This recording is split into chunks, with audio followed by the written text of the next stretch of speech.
ശരണി ശരണി ആ മൈക്കാരല്ലേ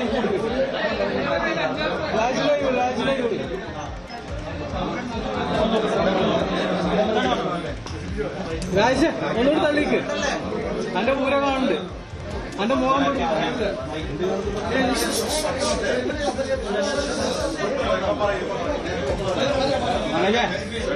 ആ ചോട്ടിന്റെ കയ്യിൽ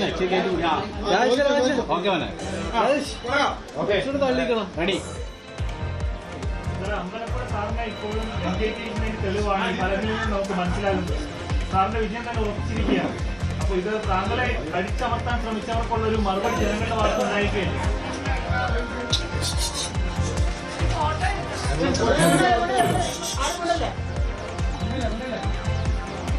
കേരളത്തിലെ ജനങ്ങളെ മുഴുവൻ കുട്ടികളാണെന്ന് കരുതി ഒരു വിഭാഗം ജനങ്ങളെ അടിച്ചമർത്തുകയും ചെറിയൊരു ഭാഗം ആളുകളെ മാത്രം ചുറ്റും നിർത്തി പ്രോത്സാഹിപ്പിക്കുകയും കുറേ പേരുടെ വകയാണ് ഭരണവും കുറേ പേരുടെ വകയാണ് CPM എന്ന് കരുതിയവർക്കുള്ള തിരിച്ചടിയാണ്. ജനാധിപത്യത്തിൽ വിശാല ബോധമാണ് ജനപിന്തുണയുടെ അടിസ്ഥാനം. ഞാനും എൻ്റെ ഭാര്യയും ഒരു തട്ടാനും എന്ന പഴയ ആപ്തവാക്യം സ്വാർത്ഥമതികളെ ഉദ്ദേശിച്ച് പൗരാണികന്മാരുണ്ടാക്കിയിട്ടുള്ളതാണ്. രാഷ്ട്രീയത്തിൽ ഒരിക്കലും ഉപയോഗിക്കാൻ പാടില്ല. എന്നെ സംബന്ധിച്ചിടത്തോളം ഞാൻ ആരോടും എൻ്റെ മകനോടും എൻ്റെ ഭാര്യയോടും മാത്രം സംസാരിച്ച ശേഷം, ഇവിടെ അനുവാദമൊന്നും എനിക്ക് ആവശ്യമില്ല, പക്ഷെ ഞാൻ അവരോട് പറഞ്ഞ ശേഷം ജനകീയ സ്വതന്ത്രമായിട്ടാണ് മത്സരിച്ചത്. ഒരു പാർട്ടിയായിട്ട് ഞാൻ ആലോചിച്ചിട്ടില്ല. 6 മാസം മുമ്പേ തന്നെ ഞാൻ ആലോചിച്ച് തുടങ്ങിയതാണെന്ന് ബഹുമാനപ്പെട്ട മുഖ്യമന്ത്രി ശ്രീ പിണറായി വിജയൻ വല്ലാത്തൊരു ഗവേഷണം നടത്തി പിന്നീട് പറഞ്ഞു. അദ്ദേഹത്തിൻ്റെ നിഗമനങ്ങളും ഗവേഷണങ്ങളും എവിടെ എത്തിയെന്നപ്പോൾ കണ്ടല്ലോ. അപ്പോൾ എന്നെ പറ്റി ഇത് പറയുകയാണ്. അതിൽ എത്രമാത്രം അബദ്ധങ്ങളാണ് പറഞ്ഞത്. ഞാൻ ആരോടും ആലോചിച്ചില്ല, ഞാൻ സ്വതന്ത്രമായി മത്സരിക്കുമെന്ന് പറഞ്ഞു. അപ്പോഴും ഞാൻ ജയിക്കുമെന്ന് എനിക്ക് നല്ല വിശ്വാസമാണ്. കാരണം എനിക്ക് ഇവിടുത്തെ ജനങ്ങളുടെ വോട്ടിംഗ് കോമ്പസിഷൻ അറിയാം. അത് കഴിഞ്ഞ് 10 ദിവസം കഴിഞ്ഞപ്പോൾ ഇന്ത്യയിലെ ഏറ്റവും വലിയ മതനിരപേക്ഷ രാഷ്ട്രീയ പാർട്ടിയായ കോൺഗ്രസ്, ഇന്ന് കേന്ദ്രാധികാരത്തിലില്ലെങ്കിലും ചില സംസ്ഥാനങ്ങളിലാണ് അധികാരത്തിലെങ്കിലും ഇന്ത്യയിലെ മതനിരപേക്ഷ പാർട്ടിയാണ്. അത് CPMന്റെ രേഖകൾക്ക് പോലും അഭിപ്രായ വ്യത്യാസമില്ല. നമുക്ക് വർഗീയതയില്ല. അപ്പോൾ ആ മതനിരപേക്ഷ പാർട്ടിയായ കോൺഗ്രസ് എനിക്ക് പിന്തുണ, കോൺഗ്രസ് നയിക്കുന്ന UDF എനിക്ക് പിന്തുണ പ്രഖ്യാപിച്ചു. അതിൽ കോൺഗ്രസ് കഴിഞ്ഞാൽ പിന്നീട് ഏറ്റവും വലിയ കക്ഷി എന്ന് പറഞ്ഞാൽ മുസ്ലിം ലീഗാണ്. 101% അവർ മതനിരപേക്ഷ പ്രസ്ഥാനമാണ്.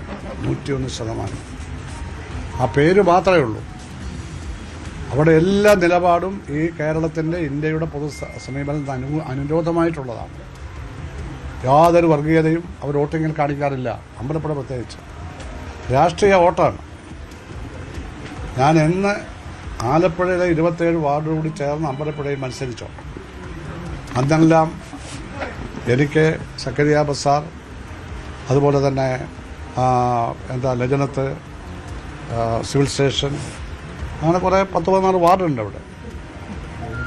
ന്യൂനപക്ഷ മുസ്ലിം ജനത ഒന്നുകിൽ 95%, ടോട്ടലായിട്ട് ഈ 14 ബൂത്ത് എടുത്താൽ ഏകദേശം 70%. അവിടെ എല്ലാം എനിക്ക് 2015-ലും 2014-ലും ഭൂരിപക്ഷമായി. ഇപ്പോഴും 1200 ചില്ലുവാൻ വോട്ടാണ് ആ 14 വാർഡ് ബൂത്ത് എത്തിയപ്പോൾ എനിക്ക് കിട്ടിയത്. ആലപ്പുഴ ടൗണിൽ എനിക്ക് 7300ഓളം വോട്ട് ഭൂരിപക്ഷം കിട്ടി. അപ്പോൾ ഇത് കാണിക്കുന്നത് ന്യൂനപക്ഷങ്ങൾക്കൊരു വർഗീയത ഇവിടെയല്ല, രാഷ്ട്രീയമായിട്ട് വോട്ട് ചെയ്യുന്നു. അപ്പോൾ അവരെയൊക്കെ വിശ്വസിച്ചാണ് ഞാൻ സ്വതന്ത്രമായിട്ട് മത്സരിച്ചത്. ഇപ്പോൾ കോൺഗ്രസ് അടക്കം ലീഗ് അടങ്ങുന്ന UDFന്റെ പിന്തുണ വന്നപ്പോൾ എനിക്ക് വളരെ ശക്തമായി വലിയൊരു പരിരക്ഷയായി, ഒരു തണലായി. എല്ലാ പ്രവർത്തനങ്ങളും അവരാണ് നടത്തിയത്. കുറച്ച് പൈസയൊക്കെ ചിലവാകുമല്ലോ ഇലക്ഷൻ. ഏറ്റവും കുറച്ച് പൈസ ചിലവഴിച്ച് ഞാനായിരിക്കും ഈ ഇലക്ഷൻ. ഏറ്റവും കുറച്ച് പൈസ, അതിന് 70%-ലേറെ ചിലവഴിച്ചത് കോൺഗ്രസ് തന്നെയാണ്. എൻ്റെ കയ്യിൽ കിട്ടിയത് മാത്രം ഞാൻ അങ്ങോട്ട് കൊടുത്തു. വളരെ കുറച്ചുണ്ടായിരുന്നു. അങ്ങനെ വളരെ ശക്തമായ പിന്തുണയോടുകൂടി ഉറപ്പായിട്ട് ജയിക്കുമെന്നറിയാം.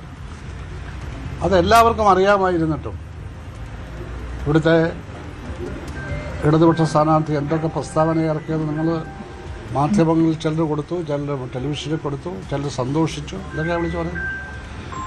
ഇനിയും ഞാൻ ഖണ്ഡശ എഴുതുമെന്നാണ് പറയുന്നത്. 10-23 വർഷക്കാലം കമ്മ്യൂണിസ്റ്റ് പാർട്ടി പ്രവർത്തിച്ച എന്നെപ്പറ്റി ഇതുവരെ പാർട്ടിയിൽ ആർക്കും ഇല്ലാത്ത ഒരു കണ്ണശ എഴുത്ത്. നാട്ടുകാർ മാപ്പ് കൊടുക്കുമോ? ഇവിടെ രാഷ്ട്രീയ ഭാവി അതോടുകൂടി അവസാനിക്കും. കാരണം രാഷ്ട്രീയക്കാരൻ്റെ ജോലി അനാവശ്യങ്ങൾ പറയലല്ല, അനാവശ്യങ്ങൾ കണ്ടുപിടിക്കലല്ല, രാഷ്ട്രീയത്തായ കാര്യമായി കൈകാര്യം ചെയ്യണം. അതൊക്കെ പോയി. നിയന്ത്രിക്കാൻ ആരുണ്ട്? ആരെങ്കിലും നിയന്ത്രിക്കാറുണ്ടോ? കന്നാലികളെ അഴിച്ചുവിട്ട പോലെ നടക്കുകയല്ലേ ഓരോ പാർട്ടി പ്രവർത്തകർ. അവർക്ക് തോന്നുന്നതൊക്കെ ചെയ്ത് തോന്നുന്നത് അതാണോ കമ്മ്യൂണിസം? സുധാകരനോ? സുധാകരൻ ഒരു പരിഗണനയില്ല. ഇതാരാ പറഞ്ഞ സ്റ്റേറ്റ് സെക്രട്ടറി ഗോവിന്ദൻ പത്രസമ്മേളനത്തിൽ ഒരു പരിഗണനയില്ല. കണ്ണടച്ചോടി പിന്നെ ഹാസ്യത്തിരിയും. ഞാൻ അദ്ദേഹത്തെ ആക്ഷേപിച്ചിട്ടില്ല, അദ്ദേഹത്തെ ഹാസ്യാത്മകമായി ഒന്നും പറഞ്ഞിട്ടില്ല. അദ്ദേഹത്തെക്കാൾ എത്രയോ സീനിയറായ ഒരാളാണ് പാർട്ടിക്കകത്ത്. എത്രയോ സീനിയറായ ആളാണ്. സ്റ്റേറ്റ് സെക്രട്ടറി സ്ഥാനത്തിന് വേണ്ടി ഞാൻ വെടിവെല് കൂട്ടാൻ പോയിട്ടില്ല. സ്റ്റേറ്റ് സെക്രട്ടേറിയറ്റിൽ തന്നെ 3 തവണ നിർദ്ദേശിച്ചപ്പോഴും വേണ്ടാന്ന് പറഞ്ഞ് മാറിയ ആളാണ് ഞാൻ. ഇത് കയറ്റാൻ പറ്റി മതി ഒക്കെ എല്ലാവർക്കും അറിയാമല്ലോ.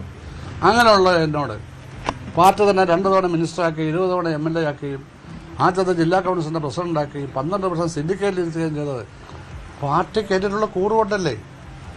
ഞാൻ അതിനെ എങ്കിലും ഏതെങ്കിലും തരത്തിൽ പോറിലേൽപ്പിച്ചോ?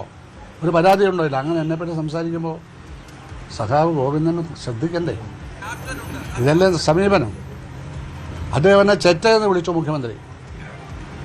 അപ്പം ഞാൻ മറുപടി പറഞ്ഞു, ഞാൻ അഭിമാനിക്കുന്നു. കാരണം ചെറ്റപ്പുരയിൽ ചെറ്റക്കുടിൽ താമസിക്കുന്നവരുടെ പാർട്ടിയാണ് കമ്മ്യൂണിസ്റ്റ് പാർട്ടി. അവർക്ക് വേണ്ടിയാണ് കമ്മ്യൂണിസ്റ്റ് പ്രസ്ഥാനം നിന്നത്.